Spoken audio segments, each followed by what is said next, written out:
परेशान तो रहूंगा ना पार्वती। आखिर एक बेटी का बाप जो ठहरा। पार्वती, अब उसके हाथ पीले करने का समय आ गया है। पर हमारी आनंदी तो अभी सिर्फ 9 साल की है। अभी तो उसके पढ़ने लिखने और खेलने कूदने के दिन हैं। देख पार्वती, लड़कियां पराया धन होती है और जितना जल्दी इन्हें घर से विदा कर दे उतना अच्छा है। कल से आनंदी की पढ़ाई लिखाई बंद। पर बापू, इसमें मेरी क्या गलती है? आप मुझे पढ़ाई करने क्यों नहीं देते? तेरी गलती है कि तू एक लड़की है। लड़का होती तो क्या बापू? लड़का होती तो क्या? ऐ लड़की, ज्यादा जबान ना चला, नहीं तो जबान हलक से खींचकर बाहर निकाल दूंगा। बापू, मैं पढ़ लिख कर कुछ बनना चाहती हूँ। मेरी पढ़ाई ना रोको बापू। आनंदी, तुझे पढ़ना है तो पढ़, लेकिन सारी उम्र बाप की छाती पर यूं बोझ बनकर ना बैठ। पर बापू, अभी तो मेरी उम्र पढ़ाई लिखाई की है। मुझे पढ़ लिख कर डॉक्टर बनना है। पढ़ाई पढ़ाई पढ़ाई, आज तो तेरी इन किताबों का काम तमाम करके ही छोड़ूंगा। ये ले। नहीं बापू, मत फोड़ो बापू। छोरी। नहीं बापू, नहीं। बापू, फिर तुमने क्या किया? तुमने मेरी इन किताबों को भी नहीं फाड़ा बापू। तो मेरी किस्मत फाड़ दी, मेरी किस्मत। ये कापी किताबें ना सिर्फ छोरों के हाथ में अच्छी लगती है। लड़कियों के हाथ में तो सिर्फ मेहंदी अच्छी लगती है, मेहंदी। पर बापू, मैं लड़की हूँ तो क्या हुआ? लड़का और लड़की तो हमारे दोनों आंखों के समान होते हैं। चुप कर आनंदी, और यह एहसान मान कि अब तक जिंदा है तू। कहीं बचपन में गया दबा कर मार दिया होता तो यह तेरी बकबक नहीं सुननी पड़ती आज। पर बापू, मुझे चूल्हा जलाना अच्छा ना लगे है। देख छोरी, जितना जल्दी हो तू चूल्हा जलाना सीख ले, उतना ही अच्छा है तेरे लिए। और हाँ, तेरा ब्याह तो होगा, वो भी कल के कल। अगला जीवन है तुम्हारी यही कहानी। आंचल में है दूध और आंखों में है पानी। मुझे माफ कर दे बेटी, तेरे बापू के जिद के आगे मेरी एक न चलेगी। माफ कर दे बेटी, मुझे माफ कर दे। इस प्रकार मात्र 9 वर्ष की छोटी उम्र में आनंदी का विवाह गोपाल राव जोशी से हो गया।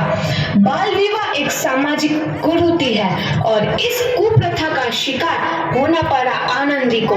5 वर्ष बाद आनंदी 14 साल की हो गई है। उसके घर एक शिशु ने जन्म लिया है।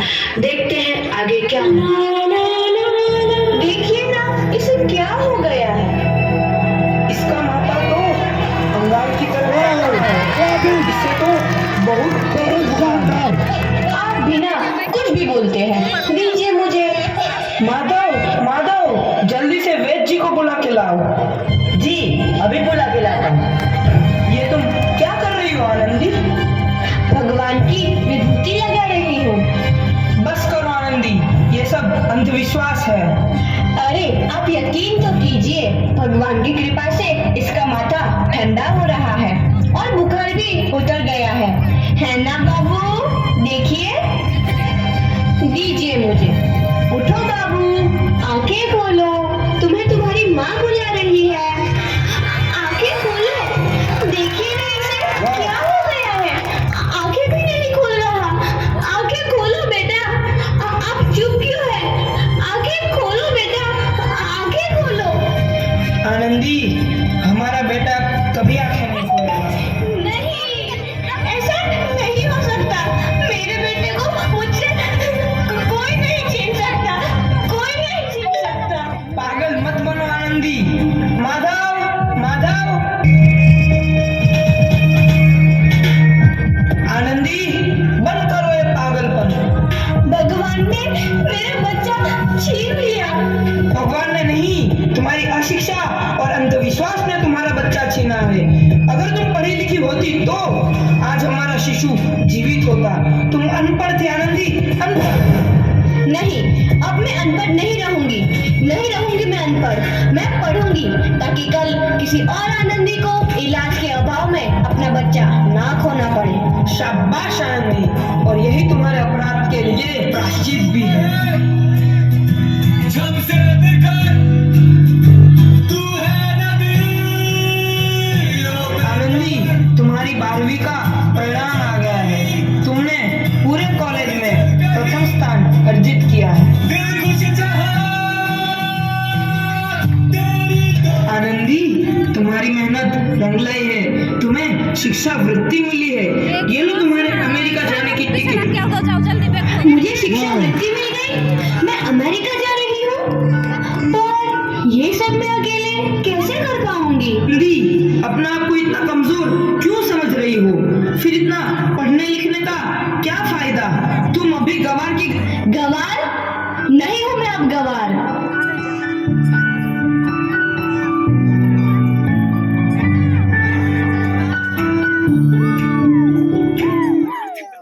तो इस प्रकार 7 अप्रैल 1883 को आनंदी अमेरिका के पेंसिल्वेनिया के लिए रवाना हुई और 3 साल बाद उन्होंने डॉक्टर ऑफ मेडिसिन की उपाधि प्राप्त कर ली। इधर आनंदी के पिता की तबीयत बहुत खराब है।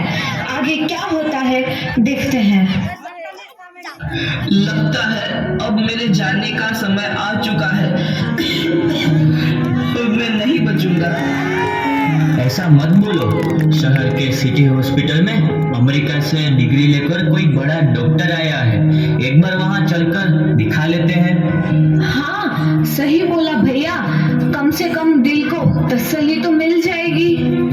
हाँ हाँ, चलो चलो जल्दी हॉस्पिटल चलते हैं।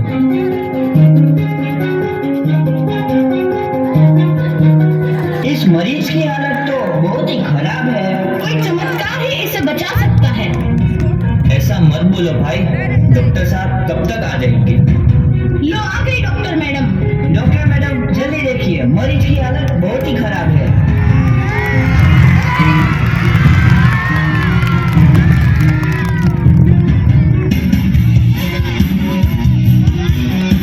अब आप बिल्कुल ठीक हैं। मौत के मुंह से आपको बचाया है डॉक्टर मैडम ने। डॉक्टर साहब ने मुझे बचा लिया।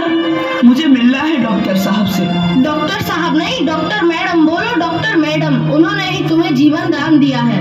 लो आ गई डॉक्टर मैडम, मिल लो उनसे। डॉक्टर मैडम, आपका बहुत बहुत धन्यवाद। आपने मेरी जान बचाई। इसके बदले में मैं गरीब भला आपको क्या दे सकता हूँ?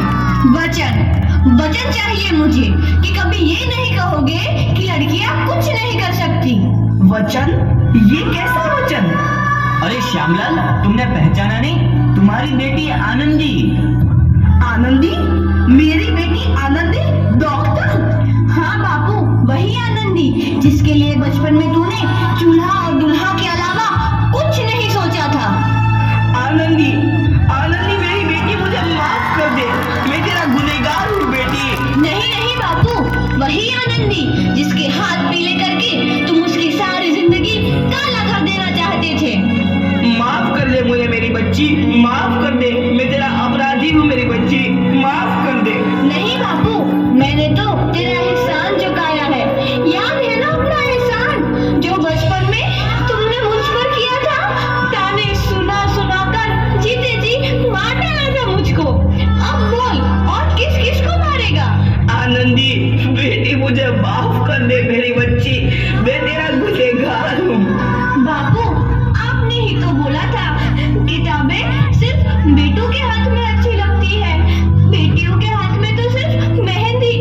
बेटों और बेटियों में फर्क करना तो आंखों में फर्क करने समान है। एक का पढ़ना और दूसरे का ना पढ़ना सामाजिक अंधकार है बापू, सामाजिक अंधकार। उपकार मांगता हूँ मैं तुझ जैसी बेटी का, जिसने सारी उम्र मुझसे कुछ ना मांगा। मांगा तो सिर्फ बराबरी का दर्जा। वरना सच तो यह है कि मैं तेरी माफी के लायक भी ना हूँ। मुझ जैसा बाप तेरी बराबरी कर सके, उसके मैं लायक भी ना हूँ मेरी बेटी, मैं लायक भी ना हूँ। अपने बापू को क्या माफ नहीं करोगी आनंदी?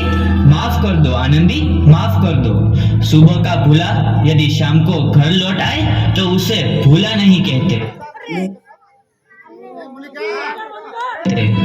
बापू, तो इस प्रकार आनंदी जोशी ने अपनी मेहनत और अटूट इरादे से न केवल भारत की पहली महिला डॉक्टर बनी